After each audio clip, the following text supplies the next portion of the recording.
Hey everyone, this is Aaron Cole with the Car Connection. We're doing a quick walk around the Mazda CX-5. This is the 2017 version, and we're kind of sneaking this in the hotel. So let's take a look, and we'll talk about as much as we can, but there's not a whole lot that we can talk about right now.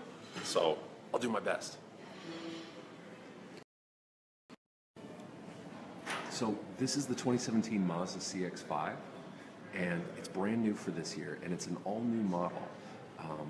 But it doesn't look like it, and that's the thing. See, Mazda hasn't changed a whole lot on the CX-5, other than the wheelbase is slightly longer, but all the same remains. It's the same 2.5 liter inline four that they had last year. They're ditching the 2 liter four, and that means the manual transmission in the CX-5 is gone. But that's all right, because that 2 liter was really kind of labored to bring that vehicle up to speed. What we're left with is 187 horsepower, which is the same as last year, but it's only a 6-speed automatic. And we'll go inside here, take a look. So there's the 6-speed automatic, and the gear shifter's actually moved a little bit. It's moved a little closer to the driver this time around. So Mazda has done a lot of little things to the CX-5. They haven't made a whole lot of big changes, but they've done some little things, and that's what we can talk about. We can't tell you how it drives, we can't tell you how much it costs, we can't tell you even trim levels, I don't think, but we can. I'll do my best to answer all the questions that you have. So from the inside, what you can see here is the same 2 instruments, and then this year what's new, let's see if the keys are in this one. No, the key's not detected, but you can see that this is a digital screen. What they did was they got rid of that LCD screen in the last version, which was the only thing that was really dated about that car. They've also included a touchscreen here, and we have the same controller down here. And considering that last year's version was kind of planted in the dash here and was easier to reach, this one's a little harder to reach. But it is a touchscreen, and there is this controller here, and we've asked Mazda, and they have said that they are working on Android Auto and Apple CarPlay, but as of yet, right now, it's not offered on this car. It may be available soon, and so that leaves kind of Toyota and just a handful of automakers that are still holding out on infotainment. But the display is still here. It's a really nice, it's really sharp, crisp display. That's right, Brandon. There are voice commands, and the system works pretty well. It's one of the better working systems, but it's still depending on road noise, depending on what you're looking for. Voice commands are probably going to be the best route, simply because Mazda's infotainment setup is kind of finicky and not one of our favorites. Also included, and obviously because we're not moving here, you can't see, there's a head-up display that actually is really informative, and it shows vehicle speed, navigation directions. It actually includes information from the blind spot monitors, and it's a really nice, sharp head-up display. And considering the price that these are at, and again, we really can't talk pricing, but we can expect that it's going to be somewhere around the current model. Don't expect a huge jump, but the price for where this is at, it's actually really nice. You can see that the interior has changed quite a bit. The materials have gotten kind of an upgrade, which is kind of allayed one of our concerns about the last version. But you know, there's good, nice material here. There's nice stitching. The vents, there's plenty of good-looking surfaces. There's a piano black here, but the leather is really soft, considering again where we are in the segment. It's not luxury class. Joel, you're asking, when does it hit US dealerships? It should be on sale later this month, and by this month I mean it's March, so late March. When it goes on sale, it'll be available with the 2.5 liter 4, and then Mazda has confirmed that they are bringing a diesel engine over in the CX-5, and that joins Chevrolet and GMC in offering a small diesel in compact crossover. That'll go on sale in, they say second half, but I think if you press them a little bit harder, they'll tell you that it'll be fall of 2016. Andrew brings up a good point. It does remind us a lot of the CX-9. There is a lot of CX-9 kind of flavors in here, and that's what Mazda's doing. Let's hop in the back seat, and I'll show you a little bit better.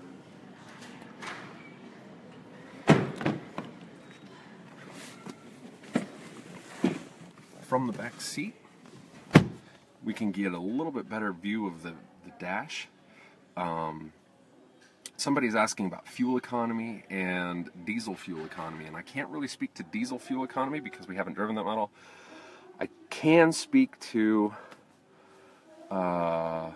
fuel economy in the 2017 maybe.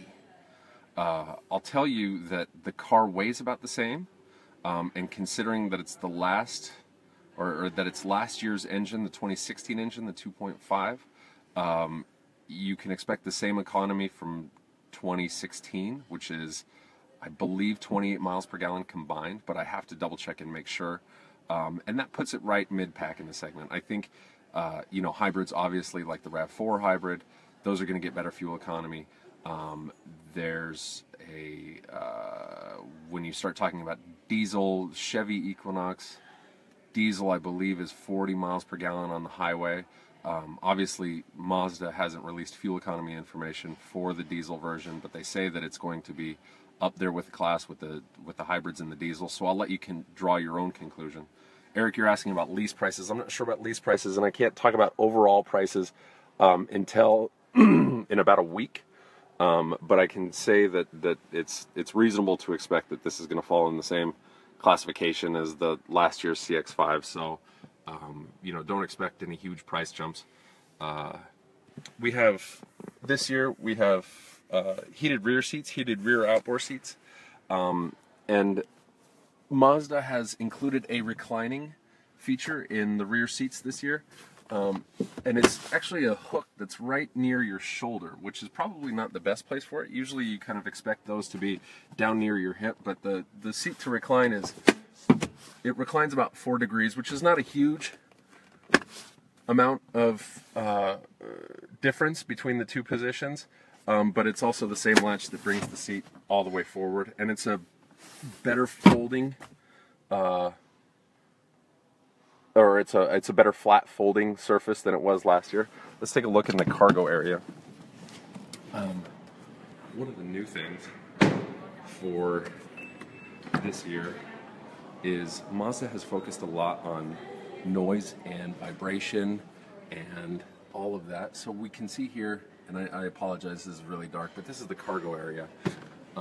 And it's a power liftgate this year.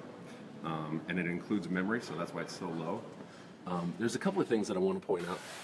See this fabric here? That replaces the plastic hard surfaces that were in the 2016 model.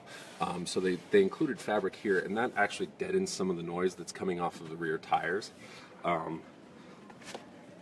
have a spare in there.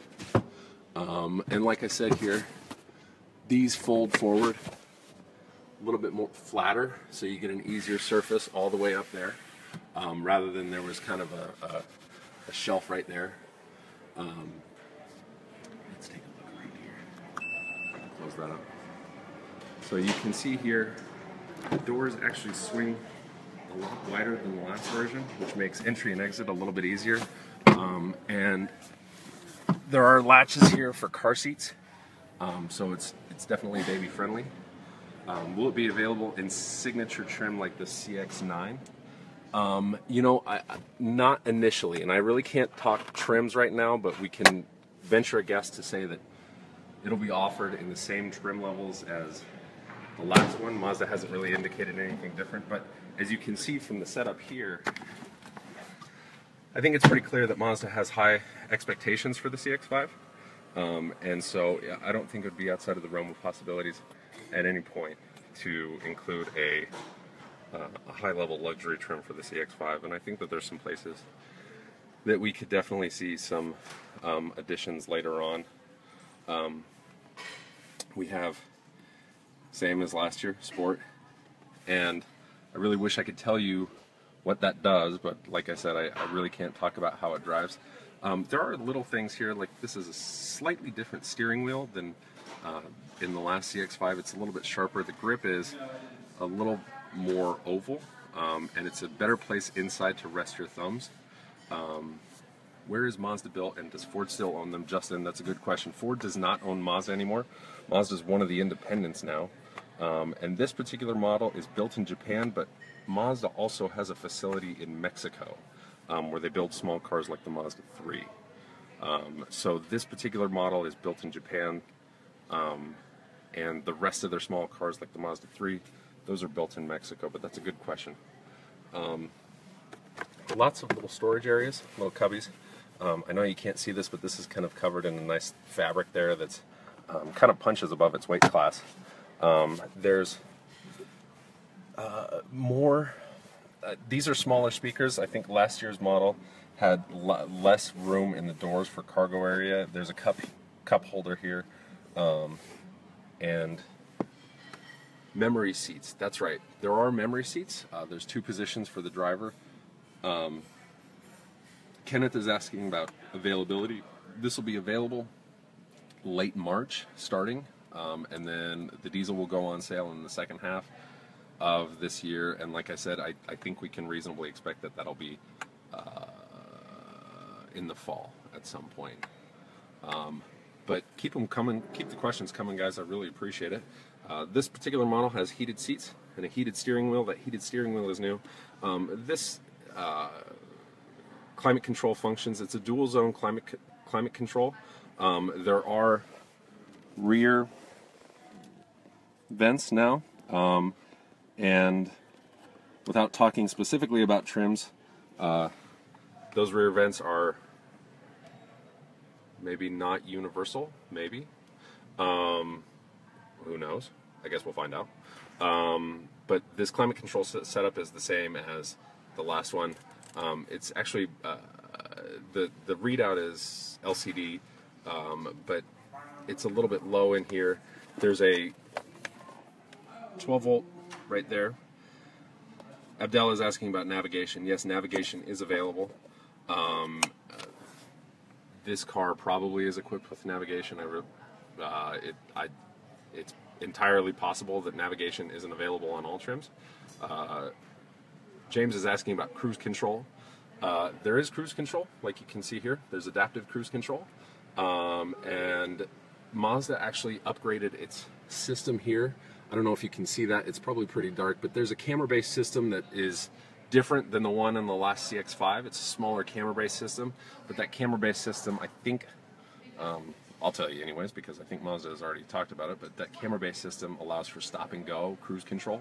And Kenneth, you're right, heads-up display like the CX-9. It is like the CX-9, except for it's a little bit sharper, I think, and it offers some better information, like blind spot information, which I think is really helpful.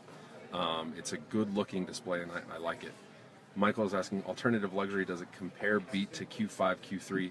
Michael, I really want to answer that question, and I will at some point, but we can't do it now. We'll tell you all about how this CX-5 drives in 2 weeks when we're allowed to talk about it, so stay tuned to the Car Connection and read our review, because we're going to have plenty on it. Abdel is asking about panorama roof. Nope, it's just a sunroof. Like I said, you know, there's room for different things that we could reasonably expect to see on a CX-5 in the future, but for right now, it's just a single pane sunroof. But I want to thank you guys for joining our walk around. I really appreciate it. Stay tuned to the Car Connection for our full review and first drive. And yeah, thanks for watching. Have a good day.